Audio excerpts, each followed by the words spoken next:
Hello दोस्तों, आज हमारा ये बीएनएस का लेक्चर है, नेक्स्ट लेक्चर।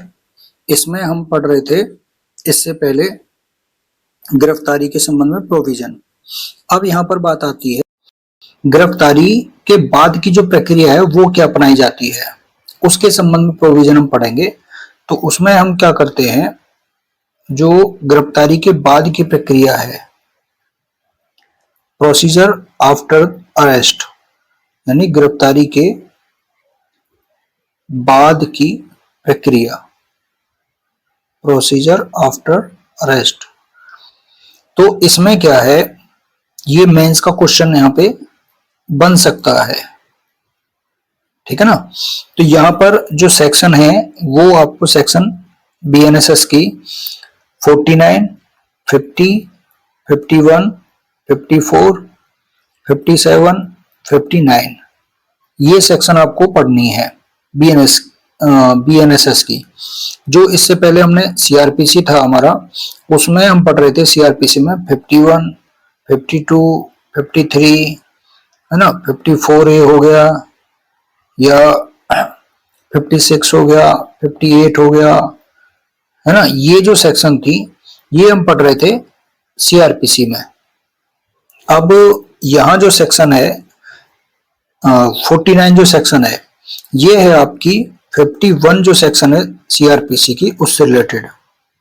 ठीक, अब ये जो 49 सेक्शन है ना, ये एक तो ये इस प्रोविजन के साथ में भी आएगी गिरफ्तारी के बाद की प्रोसीजर, ठीक। दूसरा ये आएगी गिरफ्तार किए गए व्यक्ति की तलाशी, यानी सर्च से रिलेटेड, ठीक है ना। तो ये सर्च से रिलेटेड है, तलाशी से संबंधित प्रोविजन के बारे में भी प्रावधान करती है, प्रोविजन करती है धारा 49 यानी सेक्शन 49। अब यहाँ पर जो तलाशी से संबंधित प्रोविजन होते हैं वो दो तरह के होते हैं। एक होता है पर्सन की तलाशी, यानी व्यक्ति की तलाशी, व्यक्ति की तलाशी, सर्च ऑफ पर्सन। और दूसरा होता है स्थान की तलाशी, है ना, स्थान की तलाशी। अब जो व्यक्ति की तलाशी है वो तो सेक्शन 49 में है बीएनएसएस में, और सीआरपीसी की धारा 51, ठीक है ना। और जो स्थान की तलाशी है उससे रिलेटेड जो प्रोविजन है वो हम पढ़ेंगे आगे बीएनएसएस में 96 से लेकर 101, और एक सेक्शन है 185, ये बीएनएसएस के सेक्शन है, ठीक है ना। तो इनमें हम पढ़ेंगे स्थान की तलाशी के संबंध में, और व्यक्ति की तलाशी आती है 49 से। अब 49 व्यक्ति की तलाशी संबंधित है, इसी से आगे की प्रक्रिया जब तलाशी होती है तो यहीं पे 50 जो सेक्शन हम पढ़ेंगे वो भी तलाशी से संबंधित है, ठीक है ना। तो ये पढ़ेंगे। अब 49 सेक्शन कहती क्या है, 49 सेक्शन गिरफ्तार किए गए व्यक्ति की तलाशी के बारे में बात करती है। कहती है कि जब पुलिस अधिकारी के द्वारा वारंट के अधीन जो जमानत लिए जाने का उपबंध नहीं करता है, ऐसा वारंट जो जमानत लिए जाने का उपबंध यानी प्रोविजन नहीं करता है, या ऐसे वारंट के अधीन जो जमानत लिए जाने का उपबंध तो करता है लेकिन गिरफ्तार किया गया व्यक्ति जमानत नहीं दे सकता है ना। तो कुल मिलाकर ये है कि वो जमानत पर नहीं छोड़ा जाता है। अब वो कैसे नहीं छोड़ा जा रहा है, या तो वारंट ऐसा है जो जमानत का उपबंध नहीं करता, यानी वो अजमानती हो गया, है ना, नॉन अवेलेबल वारंट का हो गया, या फिर वारंट जो है वो है बीडब्ल्यू है, अवेलेबल वारंट है, लेकिन उस व्यक्ति ने जमानत नहीं ली है, ठीक है ना, वो जमानत नहीं दे रहा है। तब क्या होगा, ऐसा व्यक्ति जब गिरफ्तार किया जाता है, और जब कोई व्यक्ति ऐसा है जो वारंट के बिना और प्राइवेट व्यक्ति के द्वारा वारंट के अधीन गिरफ्तार किया जाता है, ठीक है ना, और विधिक रूप से उसकी बेल नहीं ली जा सकती है, या फिर वो बेल लेने में क्या है, इनकेपेबल है ना, असमर्थ है। तब क्या किया जाएगा, तब गिरफ्तार करने वाला जो अधिकारी रहता है, जो वारंट के अधीन कार्य कर रहा होता है, या जब गिरफ्तारी प्राइवेट व्यक्ति के द्वारा अगर की जाती है तो तब वह पुलिस अधिकारी जो प्राइवेट व्यक्ति उसको, गिरफ्तार व्यक्ति को उसके पास में लेके जाता है पुलिस अधिकारी के, तो वह पुलिस अधिकारी, ठीक है ना, उस व्यक्ति की क्या कर सकता है, तलाशी ले सकता है, सर्च ले सकता है, सर्च कर सकता है। और फिर उसके पास में जब तलाशी के दौरान उसके पास पहनने के आवश्यक वस्त्रों को छोड़ करके उसके पास पाई गई सब वस्तुओं, सारी वस्तुओं को क्या करेगा, एक सिक्योर्ड कस्टडी में जो उसको रख सकता है, सुरक्षित अभिरक्षा में रख सकता है।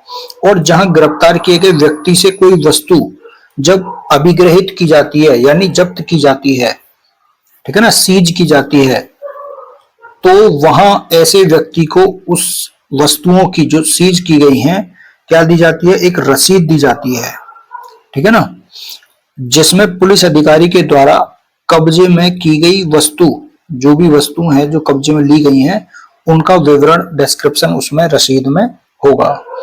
और इसमें जो सेकंड वाला क्लॉज है वो ये कह रहा है कि अगर महिला की तलाशी करनी आवश्यक है तो ऐसी तलाशी एक शिष्टता का पूरा ध्यान रखते हुए, यानी जो आपका जो डिसेंसी होता है, शिष्टता, डिसेंसी एक्ट भी है एक, है ना, विमेन इंडिसेंट रिप्रेजेंटेशन, तो शिष्टता का पूरा ध्यान रखते हुए अन्य महिला के द्वारा की जाएगी। तो यह महिला से संबंधित एक प्रोविजन यहाँ पर आ गया, तलाशी से संबंधित, क्या कि किसी महिला की तलाशी अगर करनी है तो अन्य महिला के द्वारा तलाशी ली जाएगी और शिष्टता का पूरा ध्यान रखा जाएगा, यानी उसकी डिसेंसी का। तो ये तलाशी के संबंध में हो गया। तो अब यहाँ जो पहनने के आवश्यक वस्त्रों को छोड़कर उसके पास जो भी वस्तु मिली थी उसको सिक्योर्ड कस्टडी में रखा जाएगा। लेकिन अब यहाँ पर एक और प्रोविजन ये कह रहा है कि जो उसके पास में जो अभियुक्त है उसके पास में ऑफेंसिव, आक्रामक का मतलब क्या होता है, ऑफेंसिव अगर हथियार मिलते हैं, वेपन्स मिलते हैं, तो उनको भी सीज किया जा सकता है। तो वह अधिकारी या अन्य व्यक्ति जो गिरफ्तारी करता है, गिरफ्तार व्यक्ति से कोई भी ऑफेंसिव वेपन्स, यानी उसके पास में जो भी हथियार वगैरह है जो उसके शरीर पर हो, उनको क्या कर सकता है, अधिकारी या व्यक्ति ले सकता है। और ऐसे जब हथियार ले लिए जाते हैं तो वो हथियारों को उस कोर्ट को या अधिकारी को डिलीवर किया जाएगा, प्रदत्त किया जाएगा, ठीक है ना। किस अधिकारी या कोर्ट को, जिस अधिकारी जिसके समक्ष वह अधिकारी या गिरफ्तार करने वाला व्यक्ति गिरफ्तार व्यक्ति को पेश करने के लिए इस संहिता के द्वारा यानी बीएनएसएस के द्वारा अपेक्षित है, उससे आशा की जाती है। तो यानी अधिकारिता के अधीन जो व्यक्ति गिरफ्तार करता है तो उसके अधीन जो कोर्ट आती है या अधिकारी है उसके पास में उसको हथियारों को भी वहां पर दे देगा, डिलीवर कर देगा। तो ये है तलाशी के दौरान जब उसके पास में, अभियुक्त व्यक्ति के पास में कोई भी ऑफेंसिव हथियार वगैरह, वेपन्स वगैरह मिलता है तो उसको ले लिया जाता है और उसको कोर्ट को या फिर जो अधिकारी रहता है उसको हथियारों को वहां पर जमा कर दिया जाता है। फिर उसके बाद में तो ये तलाशी गिरफ्तारी के बाद की प्रक्रिया चल रही है। पहले तलाशी ले ली 49 में, और 50 में अगर हथियार भी मिल रहे हैं उसके पास से तो उनको भी ले लिया जाता है और वहां पर वो कोर्ट को जो है जमा कर दिए जाते हैं। फिर आती है बात 51 की, सेक्शन 51 आपकी जो, तो यहाँ पर जो 50 थी वो आपकी सीआरपीसी की धारा कौन सी है, 52 है, और यहाँ पर जो 51 है वो है आपकी 53 सीआरपीसी। ठीक, यहाँ पर ये 53 क्या कहती है, पुलिस अधिकारी की प्रार्थना पर चिकित्सा व्यवसायी के द्वारा अभियुक्त की परीक्षा, यानी परीक्षा का मतलब क्या है, यहाँ पे एग्जामिनेशन किया जा रहा है एक्यूज्ड का। किस लिए किया जा रहा है, किसके द्वारा किया जा रहा है, मेडिकल प्रैक्टिशनर के द्वारा। चिकित्सा व्यवसायी का मतलब क्या होता है, मेडिकल जो प्रैक्टिशनर होते हैं यानी डॉक्टर्स, उनके द्वारा। किसकी रिक्वेस्ट पे की जा रहा, किसकी रिक्वेस्ट पर किया जा रहा है, पुलिस ऑफिसर की रिक्वेस्ट पर किया जा रहा है। ठीक है ना। तो यहाँ पर जो 51 सेक्शन है ये पुलिस ऑफिसर की रिक्वेस्ट पर डॉक्टर्स के द्वारा जो है अभियुक्त की यानी एक्यूज्ड की एग्जामिनेशन कराई जाती है। और इससे आगे एक और सेक्शन आएगी जहां उसका राइट बन जाता है किसका, अभियुक्त का, कि वो मेडिकल अपना करा सकता है। ठीक है ना। तो यहां पर हम पढ़ते हैं कि कोई व्यक्ति जो अपराध करने में, जब कोई व्यक्ति ऐसा अपराध करने के आरोप में गिरफ्तार किया जाता है जो ऐसे नेचर का है, इस प्रकार का है, और वो अपराध ऐसी परिस्थितियों में, ऐसी सर्कमस्टेंसेस में किया गया है कि यह विश्वास करने के उचित आधार हैं, यानी ये ग्राउंड हैं, ये बिलीव करने के प्रॉपर ग्राउंड हैं कि उसकी जो फिजिकल एग्जामिनेशन है, उसकी जो शारीरिक परीक्षा है, वो ऐसा अपराध किए जाने के बारे में साक्ष्य प्रदान करेगी। यानी पुलिस अधिकारी जो है मेडिकल क्यों कराते हैं, क्योंकि उससे कुछ ना कुछ एविडेंस मिल सकता है, इसलिए इसलिए उसका मेडिकल कराते हैं। तो ऐसे पुलिस अधिकारी की, और जो ऐसा अधिकारी रहेगा वो किस तरह का रहेगा, जो उप निरीक्षक, इसमें है ना, इसमें यहाँ पे हिंदी में ये टाइपिंग जो है वो गलत है। ये सीआरपीसी में था यहाँ पर इससे पहले कि जो उप निरीक्षक की पंक्ति से नीचे का ना हो, ठीक है ना, ये गलत है। इंग्लिश में ये देखेंगे आप तो वहां पर ये लाइन नहीं लिखी हुई है, वहां पर लिखा हुआ है request of any police officer, any police officer. यानी इसमें बीएनएसएस में ये चेंज हो गया। अब चेंज क्यों हो गया, क्योंकि यहाँ पर अब मेडिकल जो है उसको, यहाँ पे देखो, अब कोई भी व्यक्ति मेडिकल यहाँ पे अधिकारी जो करा रहा है, पुलिस अधिकारी है ना, इसमें ये नहीं है कि वो सब इंस्पेक्टर की पंक्ति से नीचे का ना हो। यानी अब कोई हेड कांस्टेबल हो या उस टाइम पे एएसआई हो, कोई भी हो, वो जो एसएचओ या कोई भी हो, वो उस पुलिस अधिकारी की प्रार्थना पर जो पंजीकृत यानी रजिस्टर्ड जो मेडिकल प्रैक्टिशनर है उसके लिए, और सद्भाव पूर्वक यानी गुड फेथ में उसकी सहायता करने में और उसके डायरेक्शन के अधीन कार्य करने में किसी व्यक्ति के लिए विधिपूर्ण होगा कि गिरफ्तार किए गए व्यक्ति की ऐसी परीक्षा करे। यानी सीधा सीधा यहाँ पर क्या हो गया कि पुलिस अधिकारी के, जिसने उसे गिरफ्तार किया, उसके पास में ग्राउंड है इस बात के कि अगर वो मेडिकल कराया जाता है तो फिर उससे कुछ ना कुछ एविडेंस मिलेगा। तो इसलिए जो पुलिस अधिकारी है वो मेडिकल प्रैक्टिशनर से यानी डॉक्टर से उसकी क्या कराएगा, गिरफ्तार व्यक्ति की एग्जामिनेशन कराएगा, ठीक है ना। और जो उन तथ्यों को, फैक्ट को, जो ऐसा साक्ष्य प्रदान कर सकें, अवनिश्चित करने के लिए उचित रूप से आवश्यक है, और उतना बल प्रयोग करे जितना उस प्रयोजन के लिए उचित रूप से आवश्यक है, ठीक है ना। और मेडिकल कराने के लिए वो उन्हें पकड़ के भी ले जाया जा सकता है, ठीक। दूसरा क्लॉज यहाँ पर क्या कह रहा है, दूसरा क्लॉज कह रहा है कि जब कभी किसी महिला की फिजिकल एग्जामिनेशन कराई जाती है, करानी है मतलब, तो ऐसा जो एग्जामिनेशन है वो केवल किसी महिला के द्वारा, जो महिला द्वारा जो पंजीकृत यानी रजिस्टर्ड हो मेडिकल प्रैक्टिशनर है वो महिला, या फिर उसके सुपरविजन में, भाई या तो वो खुद महिला ही जो है मेडिकल प्रैक्टिशनर है, रजिस्टर्ड है, और या फिर उसके सुपरविजन में, महिला के सुपरविजन में किसी महिला का फिजिकल एग्जामिनेशन यानी उसकी मेडिकल जांच जो कराई जा सकती है, कराई जाएगी, बल्कि कंपलसरी है ये, ठीक है ना। तो ये यहाँ पर धारा 51 में यहाँ पर मेडिकल है। तीसरा वाला पॉइंट इसका क्या कह रहा है, अब यहाँ से तो ये बेसिक जो है वो है कि मेडिकल के दौरान उसके क्या क्या उससे लिया जा सकता है। जो रजिस्टर्ड मेडिकल प्रैक्टिशनर होता है वो बिना विलंब के, बिना डिले किए ही जो इन्वेस्टिगेशन ऑफिसर होता है उसको एग्जामिनेशन रिपोर्ट क्या करता है, भेजता है, भेजेगा, ये कंपलसरी है, उसके लिए बाध्यकारी है, ठीक है ना।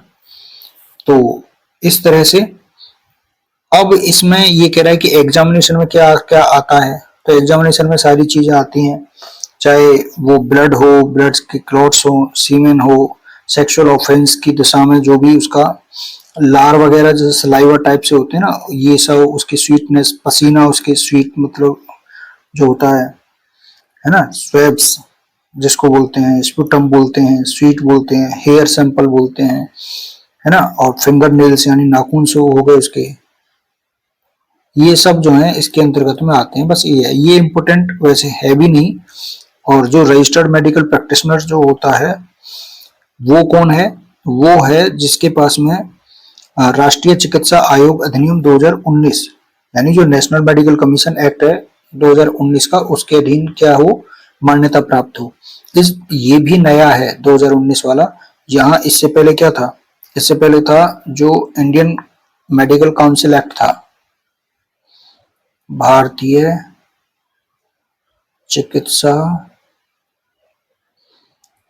चिकित्सा परिषद अधिनियम, भारतीय चिकित्सा परिषद अधिनियम 1956, इसके स्थान पर जो है यहाँ पर ये नया है बीएनएसएस में, ठीक है ना। और ये जो प्रोविजन था ना, ये वाला, ये सीआरपीसी में नहीं था, ये यहाँ पर नया जोड़ा गया है बीएनएसएस में, कि क्योंकि तुरंत मेडिकल करा के ये गति जो है बढ़ाने के लिए प्रक्रिया में मतलब विलंब ना हो, जल्दी से जल्दी जो है मेडिकल करा के उसका और उसको जो है उसकी रिपोर्ट जो एविडेंस में देरी ना हो, है ना, यानी जो जुडिशियल प्रोसीडिंग है उसमें जो विलंब ना हो, इसके लिए प्रोविजन यहाँ पर नया जोड़ा गया है। अब उसके बाद में तो यहाँ से ये इंपॉर्टेंट इतना है नहीं, वहीं तक 3 जो क्लॉज थे वो इंपॉर्टेंट थे यहाँ से, ठीक है ना। उसके बाद में अब यहाँ जो है 52 जो सेक्शन है वो क्या है, वो है जो रेप बलात्संग के अपराधी व्यक्ति की चिकित्सा व्यवसायी द्वारा परीक्षा, है ना, 52 में। और ये है आपका सीआरपीसी का सेक्शन 53A, ये स्पेशल है रेप विक्टिम के लिए। रेप विक्टिम कह रहे हैं मतलब जो रेपिस्ट होता है उसके लिए। तो रेपिस्ट का में जो मेडिकल है वो किस सेक्शन में कराया जाता है, 52 में, ठीक है ना। और इसको आपको कोरिलेट करके पढ़ना है सेक्शन 184 बीएनएसएस में, 184 बीएनएसएस में, जो 164A आपका सीआरपीसी था, क्योंकि ये कोरिलेट हो गया। अब वहां पर किसका है, वहां रेप विक्टिम का है, रेप विक्टिम का मेडिकल जो होता है वो 184 बीएनएसएस में होता है, जबकि रेपिस्ट का जो मेडिकल है वो सेक्शन 52 में है, ठीक। अब ये क्या कहती है सेक्शन 52, क्या कहती है, सेक्शन 52 कहती है कि जब किसी व्यक्ति को रेप या रेप का अटेम्प्ट करने का अपराध करने के चार्जेस में अरेस्ट किया जाता है और यह विश्वास करने के प्रॉपर ग्राउंड्स हैं कि उस व्यक्ति की एग्जामिनेशन करने से उस अपराध के संबंध में कुछ न कुछ एविडेंस उसको मिलेगा, तो गवर्नमेंट के द्वारा या फिर किसी लोकल अथॉरिटी के द्वारा जो भी हॉस्पिटल चलाया जा रहा है, उस हॉस्पिटल में जो एम्प्लॉयड है कोई रजिस्टर्ड मेडिकल प्रैक्टिशनर, वो और उस स्थान से जहां पर अपराध किया गया है 16 किलोमीटर की परिधि के भीतर जो मेडिकल प्रैक्टिशनर की अनुपस्थिति में ऐसे पुलिस ऑफिसर के रिक्वेस्ट पर, जो यहां पर भी यही वाली जो लाइन है ये गलत है, औपनिरीक्षक की पंक्ति से ये हटा दी गई है, ठीक है ना। पुलिस ऑफिसर की रिक्वेस्ट पर किसी अन्य जो रजिस्टर्ड मेडिकल प्रैक्टिशनर है वो ठीक है ना, और गुड फेथ में उसकी सहायता के लिए और उसके निर्देश के अधीन कार्य कर रहे किसी व्यक्ति के लिए ऐसे गिरफ्तार व्यक्ति की ऐसी परीक्षा करना और उस प्रयोजन के लिए उतनी शक्ति का प्रयोग करना जितनी युक्त रूप से आवश्यक हो, विधिपूर्ण होगा। तो यहाँ पर उसका जो है वो आवश्यक बल प्रयोग के द्वारा भी क्या किया जा रहा है, मेडिकल कराया जा रहा है, ठीक है ना। तो कितनी परिधि के भीतर रजिस्टर्ड चिकित्सा व्यवसायी जब अनुपस्थित होता है तो अन्य से कराया जा सकता है 16 किलोमीटर के भीतर, जहां अपराध किया गया वहां से 16 किलोमीटर के भीतर अगर कोई रजिस्टर्ड प्रैक्टिशनर मेडिकल प्रैक्टिशनर नहीं है तो पुलिस अधिकारी रिक्वेस्ट करेगा किसी अन्य मेडिकल प्रैक्टिशनर से जो कि रजिस्टर्ड रहेगा, ठीक है ना। तो बिल्कुल लगभग सेम वही प्रोविजन है उस तरह से ही। उसके बाद में जो सेकंड वाला प्रोविजन है वो भी यहाँ पर यही है कि ऐसी परीक्षा करने वाला जो रजिस्टर्ड मेडिकल प्रैक्टिशनर है वो ऐसे व्यक्ति की बिना किसी विलंब के क्या करेगा, एग्जामिनेशन करेगा और उसकी जो परीक्षा है उसकी परीक्षा की एक रिपोर्ट तैयार करेगा और उस रिपोर्ट में क्या क्या जो है यहाँ पे पर्टिकुलर्स रहेंगे या मतलब जो है विशिष्टियां रहेंगी उसमें क्या क्या, तो उस जो मेडिकल होता है उस मेडिकल रिपोर्ट में, क्योंकि रेपिस्ट है मतलब, तो यहाँ पर क्या क्या होगा, एक्यूज्ड और उस व्यक्ति का जो उसे लाया है उसका नाम और पता होता है, अभियुक्त की एज यानी जो एक्यूज्ड है उसकी एज के बारे में होता है, अभियुक्त के शरीर पर जो भी चोट के निशान वगैरह पाए जाते हैं उनके बारे में, उसका डीएनए वगैरह जो डीएनए प्रोफाइल जो होता है उसको करने के लिए जो अभियुक्त है उसके शरीर से जो भी बाल वगैरह, नाखून वगैरह, स्किन टिश्यू वगैरह जो भी लिया गया है उसका जो है डिस्क्रिप्शन रहता है। ठीक है ना। बाकी और जो भी अन्य यहाँ पर मटेरियल्स वगैरह पर्टिकुलर्स जो रहते हैं उसके बारे में, ठीक, वो इतने पर्टिकुलर्स पर्टिकुलर्स मतलब इतनी विशिष्टियां उस रिपोर्ट में होती हैं।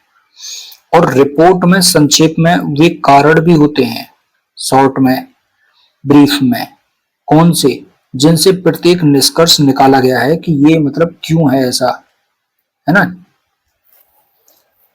तो वे कारण भी होते हैं कि किस तरीके से जो है घटना को अंजाम दिया गया है। और जब एग्जामिनेशन जो होता है, जब वो स्टार्ट होता है और समाप्त जब होता है, उसका सही समय भी रिपोर्ट में लिखा जाता है। फिर रजिस्टर्ड जो मेडिकल प्रैक्टिशनर है वो बिना किसी विलंब के इन्वेस्टिगेशन ऑफिसर को रिपोर्ट भेजता है। तो यहाँ पर ये भी प्रोविजन क्या है, ये भी प्रोविजन यहाँ पर नया है, ठीक है ना। जो धारा 193, धारा 193 का मतलब क्या है, यहाँ पे जो सीआरपीसी थी आपकी, उस सीआरपीसी में 173 जो चार्जशीट जहां पे भेजी जाती है, तो 193 में निर्दिष्ट मजिस्ट्रेट को उस धारा की धारा 6 के खंड ए में निर्दिष्ट दस्तावेजों के भाग के रूप में उसको भेजेगा, ठीक है ना।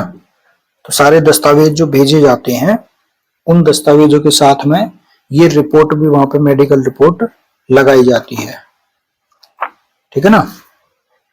अब उसके बाद में यहां पर जो नेक्स्ट सेक्शन है 53 जो सेक्शन है, देखो वो जो रिपोर्ट थी ना, वो रिपोर्ट जो 52 में 51 में हम पढ़ रहे थे, वो वहां पर नया जोड़ा गया था, लेकिन ये यहाँ पर सीआरपीसी में नया नहीं जोड़ा गया, ये है सीआरपीसी में, ठीक है ना। ये कंफ्यूजन था कि दोनों ही जोड़े गए थे, एक जोड़ा गया है उसमें। उसके बाद में अब जो नेक्स्ट सेक्शन वो है 53 क्या है, गिरफ्तार व्यक्ति की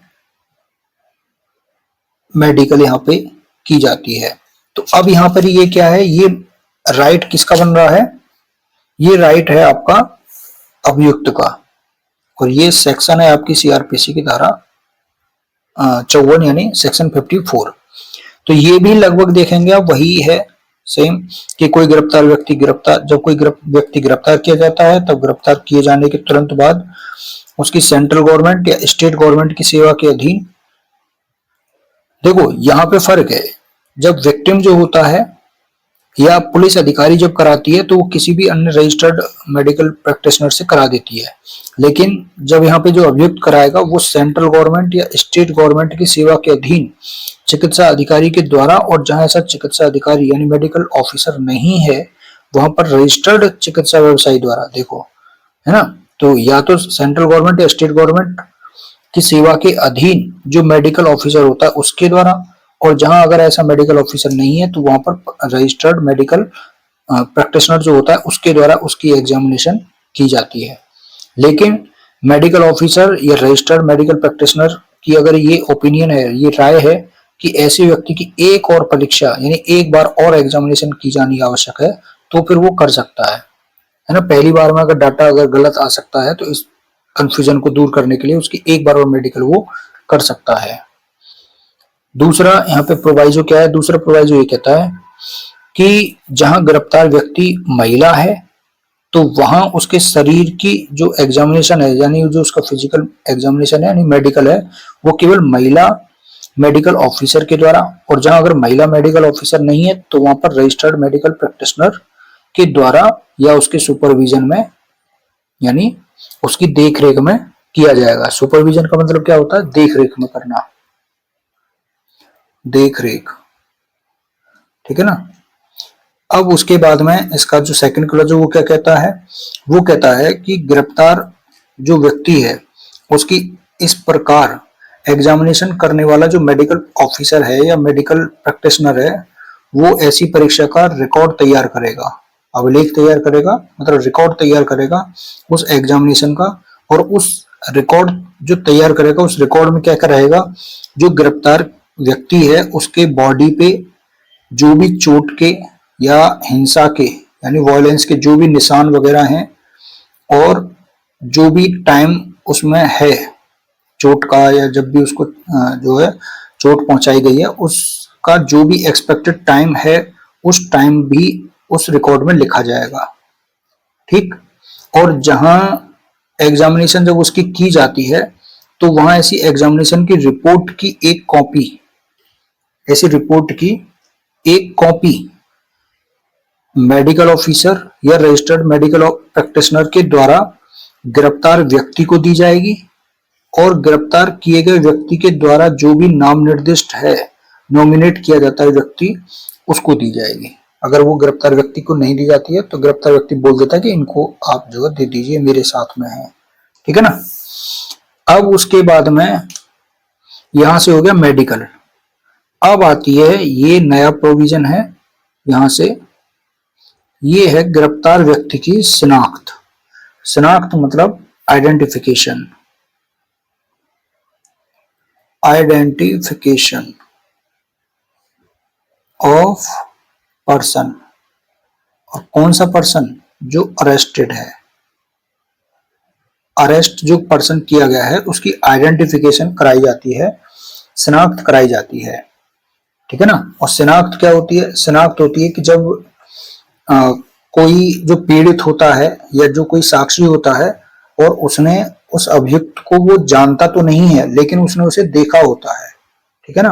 और जब देखा होता है तो वो साक्षी बहुत सारे अभियुक्त या फिर जो व्यक्ति होते हैं उनको एक लाइन में खड़ा करके और उसकी पहचान कराई जाती है अभियुक्त की। तो ये इस तरह से एक तरह से ये जो है आइडेंटिफिकेशन होती है। ठीक है ना। अब ये हम पढ़ते हैं आपका जो इंडियन एविडेंस एक्ट है, मतलब प्रेजेंट में बीएसए है तो उसमें भी हम पढ़ते हैं वहां पर। और बीएसए की आपकी सेक्शन है ये 7 सेक्शन है जो कि सीआरपीसी की सेक्शन 9 थी। ठीक है ना। उसमें हम पढ़ते हैं। अब आइडेंटिफिकेशन कौन कर सकता है, ये सब एविडेंस का पार्ट बन गया है। तो अब एविडेंस वाली जो वीडियो है ना उसमें ये सब पूरा बता दिया है। ठीक है ना। तो यहां पर हम पढ़ते हैं कि उसकी आइडेंटिफिकेशन कराई जाती है, परेड कराई जाती है व्यक्ति की, अभियुक्त की। तो प्री का तो इतना ही बनता है यहाँ से कि गिरफ्तार व्यक्ति की शिनाख्त यानी आइडेंटिफिकेशन किस सेक्शन में है, 54 में है। और लेकिन गिरफ्तारी के बाद की प्रक्रिया में अगर आप देखेंगे तो उसमें ये गिरफ्तारी के बाद की ही प्रक्रिया है कि जब व्यक्ति को गिरफ्तार किया जाता है अभियुक्त को, तो अपराध को करने के आरोप पर जब गिरफ्तार किया जाता है और उसकी शिनाख्त यानी आइडेंटिफिकेशन किसी अन्य व्यक्ति के, या अगर व्यक्ति शिनाख्त करने वाले कई हैं तो व्यक्तियों के द्वारा ऐसे अपराध के अन्वेषण के लिए आवश्यक समझी जाती है, तो वहां वह न्यायालय यानी कोर्ट जिसकी अधिकारता है, जुरिस्डिक्शन है जिसका, वो क्या करेगा? पुलिस थाने का जो बाहर साधक अधिकारी होता है, officer in charge of a police station जो होता है, उसकी रिक्वेस्ट पर कोर्ट क्या करता है? गिरफ्तार व्यक्ति की, ठीक है ना, किसी अन्य व्यक्ति या अन्य व्यक्तियों के द्वारा शिनाख्त कराने का आदेश दे सकता है। तो आदेश कौन दे रहा है? कोर्ट दे रहा है। किसके आवेदन पर दे रहा है? पुलिस थाने के बाहर साधक अधिकारी के आवेदन पर शिनाख्त कराई जा रही है। शिनाख्त किसके द्वारा की जाती है? कोई भी व्यक्ति शिनाख्त कर सकता है। ठीक है ना। परंतु यदि गिरफ्तार किए गए व्यक्ति की जो शिनाख्त है, आइडेंटिफिकेशन है, वो आइडेंटिफिकेशन करने वाला जो व्यक्ति है अगर वो मेंटली या फिजिकली रूप से डिसेबल है, निशक्त है, तो आइडेंटिफिकेशन करने की ऐसी जो प्रोसेस है यानी प्रोसीजर जो है वो मजिस्ट्रेट के सुपरविजन के अधीन होगी। होता है ना बहुत सारे जो हैं जो थोड़े से मेंटली डिस्टर्ब अगर हैं, उनको कोई ना कोई मेंटली जो है डिसऑर्डर है, तो फिर वो मजिस्ट्रेट के सुपरविजन में, मजिस्ट्रेट की देखरेख में होती है। ठीक है ना। और वो मजिस्ट्रेट वहां पर क्या करेगा? वो यहाँ पर ऐसे जो स्टेप लेगा, कदम उठाएगा, का मतलब ऐसे स्टेप लेगा कि उस व्यक्ति के द्वारा गिरफ्तार किए गए व्यक्ति की उन पद्धतियों का प्रयोग करते हुए शिनाख्त की जाए, यानी वे रूल का पालन किया जाएगा शिनाख्त करने में, आइडेंटिफिकेशन करने में, जो उस व्यक्ति के लिए सुविधापूर्ण हो। किसको? जो मेंटली या फिजिकली रूप से डिसेबल है। और जो ये जो आइडेंटिफिकेशन प्रोसेस जितना भी होगा वो ऑडियो वीडियो इलेक्ट्रॉनिक मीन्स यानी साधनों द्वारा भी रिकॉर्ड किया जाएगा। ठीक है ना। तो वीडियो रिकॉर्डिंग या ऑडियो वीडियो रिकॉर्डिंग के द्वारा उसको रिकॉर्ड किया जाएगा। और ये जो प्रोविजन है ना, ये ऑडियो वीडियो रिकॉर्डिंग के द्वारा, ये प्रोविजन यहाँ पर नया जोड़ा गया है बीएनएसएस के द्वारा, बीएनएसएस में,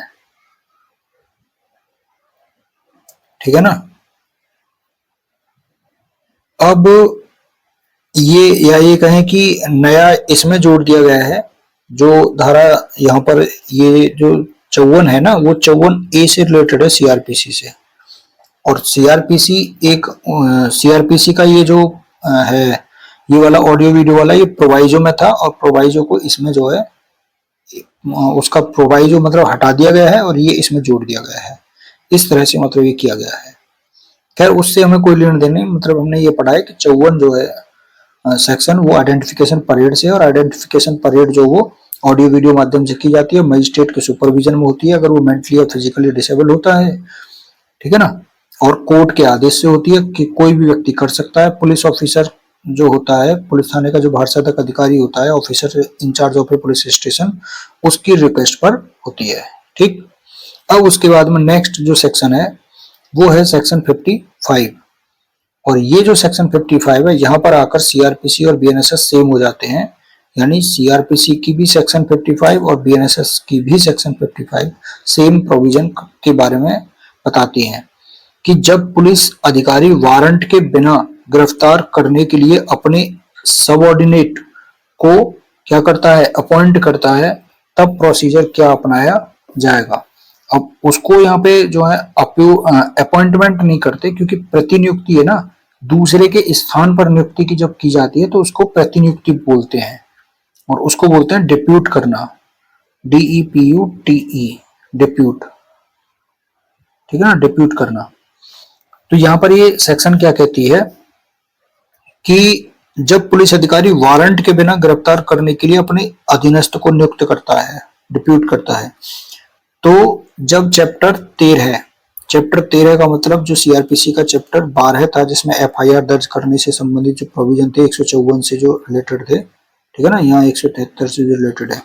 तो जब चैप्टर 13 के अधीन इन्वेस्टिगेशन करता हुआ कोई पुलिस थाने का भारसाधक अधिकारी यानी officer in charge of a police station जब इन्वेस्टिगेशन करता है या फिर कोई पुलिस ऑफिसर अपने अधीनस्थ यानी सबऑर्डिनेट किसी ऑफिसर से किसी ऐसे व्यक्ति को जो वारंट के बिना, विदाउट वारंट, विधि पूर्वक गिरफ्तार किया जा सकता है, उस व्यक्ति को वारंट के बिना गिरफ्तार करने की अपेक्षा करता है।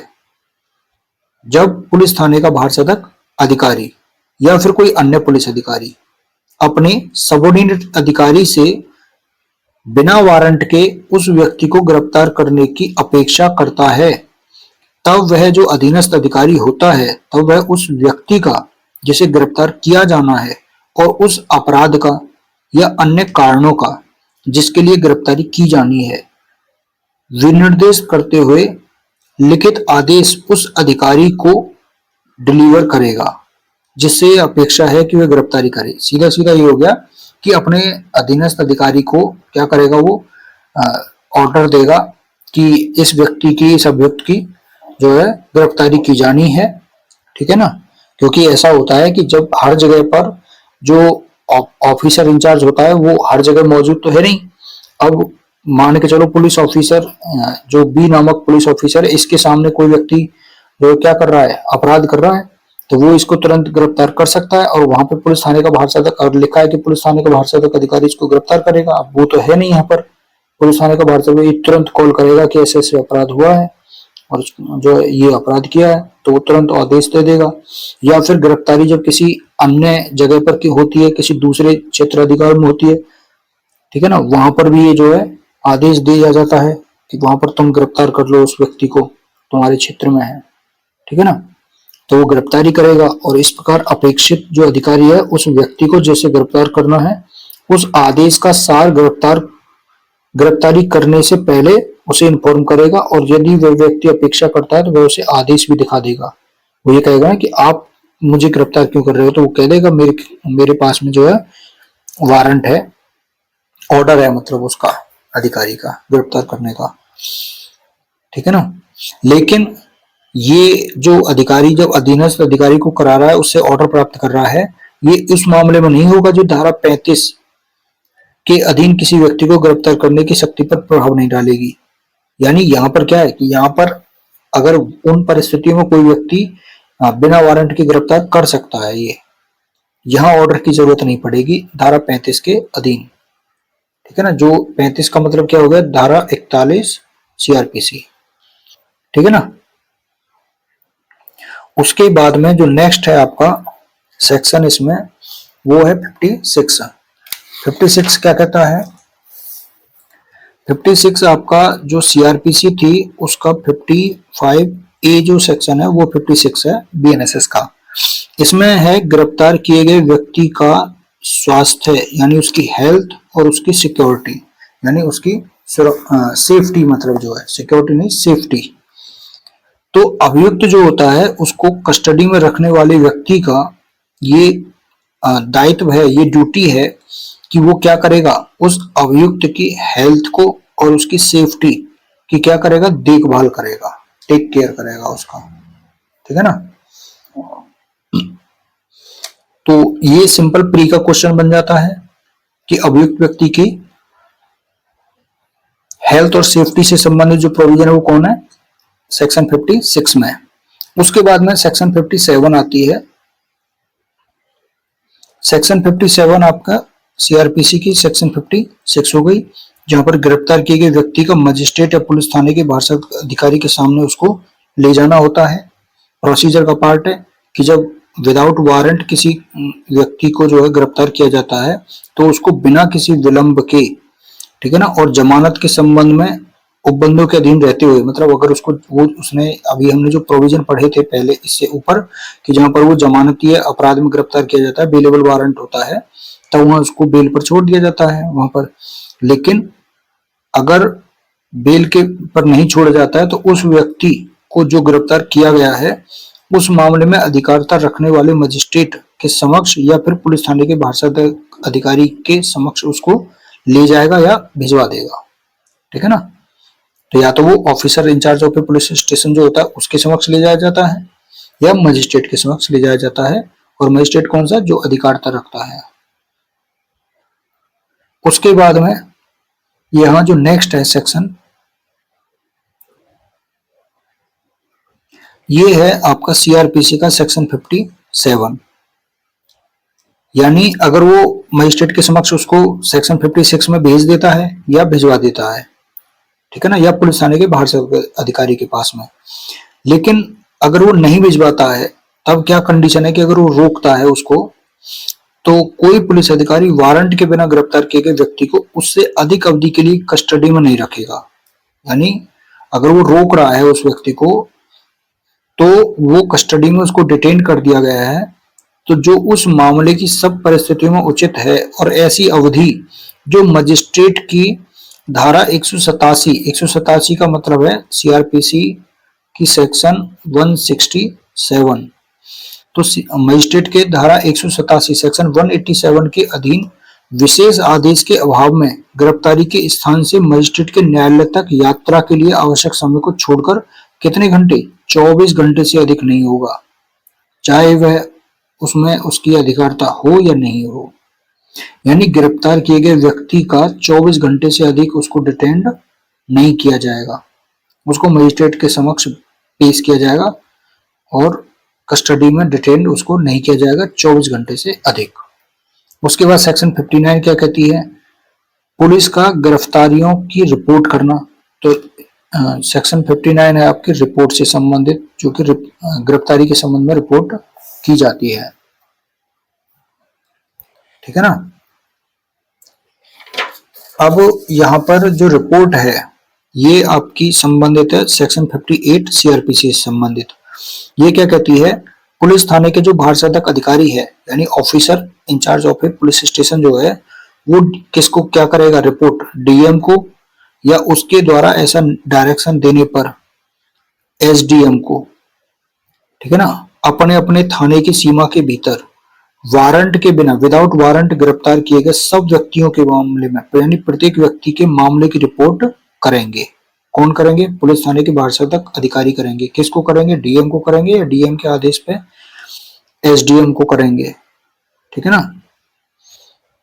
जो भी व्यक्ति जो है वो वारंट के बिना गिरफ्तार किया जाता है उनकी रिपोर्ट की जाती है सेक्शन 59 में।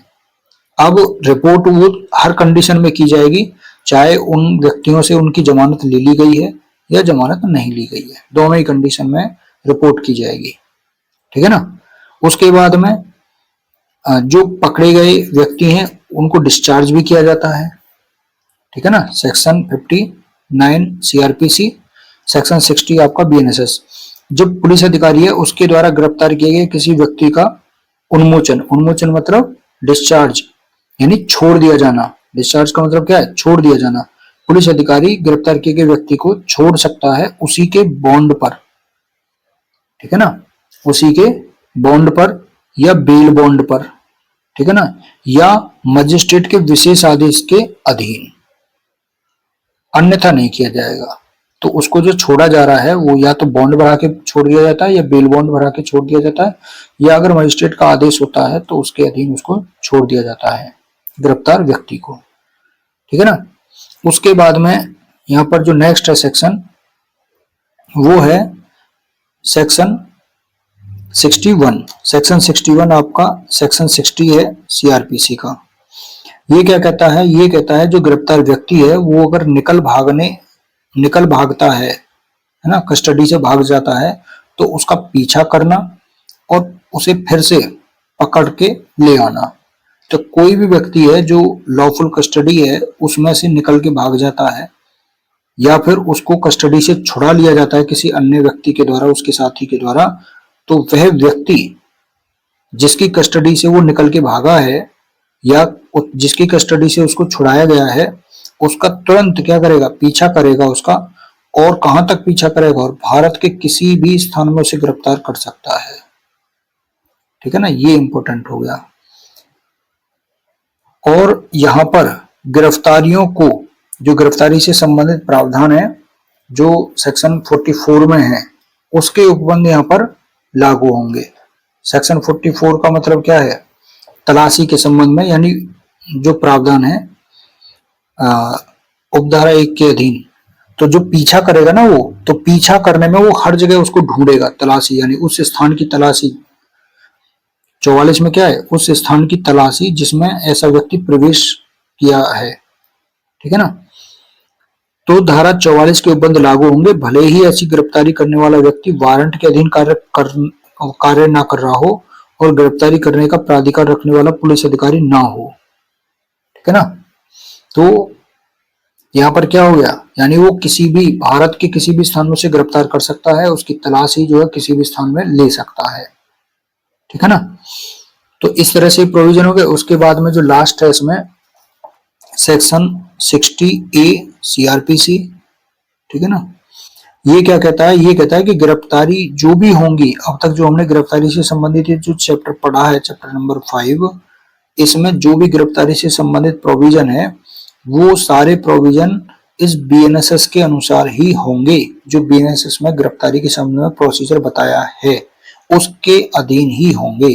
यानी जो भी गिरफ्तारी होगी, जो भी अरेस्ट होगा, वो या तो बीएनएसएस के या गिरफ्तारी के लिए कोई भी प्रोविजन, अगर किसी गिरफ्तारी के दौरान जो लागू विधि है अन्य, उसके प्रोविजन के अनुसार ही कोई भी गिरफ्तारी की जाएगी। ठीक है ना। तो ये है कि गिरफ्तारी का सर्वथा संहिता के अनुसार किया जाना। तो इस तरह से हमने देखा कि चैप्टर हमारा जो 5 है वो कंप्लीट हो गया है। अब चैप्टर जो 6 है हम उसको पढ़ेंगे नेक्स्ट वीडियो में। ठीक है ना। आज के लिए इतना ही। अब जो नेक्स्ट जो चैप्टर नंबर 6 रहेगा यहाँ पर, ये चैप्टर नंबर 6 और चैप्टर नंबर 7 ये दोनों कोरिलेट हैं एक दूसरे से। ठीक है ना। कोरिलेट कैसे हैं? दोनों में ही क्या किया जाता है? प्रोसेस किया जाता है। प्रोसेस मतलब आदेशिकाएं जारी की जाती हैं। ठीक है ना। तो चैप्टर नंबर 6 में व्यक्ति को हाजिर करने के लिए जो आदेशिकाएं जारी की जाती हैं।